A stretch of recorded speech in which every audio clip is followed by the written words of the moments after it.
یکی از نکات خیلی مهمی که توی این مخزن‌ها و این پارت‌های بتون در واقع ریخته میشه بحث آرماتور بندیش هستش که 2 شبکه داره.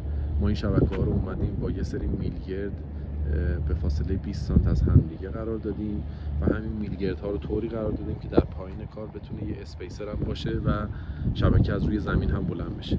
این قسمتی که میبینید عمقش بیشتر شده بهش میگن کلید برشی که بحث اتصال کف به بدنه مخزن هستش و این میله هایی رو که شما میبینید که از داخل اون بتون در اومده، این میله ها در واقع همون داول هستش که شاید خیلی ها براشون سوال باشه که داول به چه صورتی هست.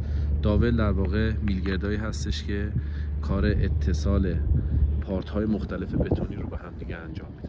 اگر دقت بکنید ببینید که توی کارمون زیر قسمت های مختلف از واتر استفاده شده، همین نوار زرد رنگی که شما دارید میبینید و این نوار زرد رنگ در واقع کمک میکنه توی بحث آببندی قطعات بتون که درز هستش.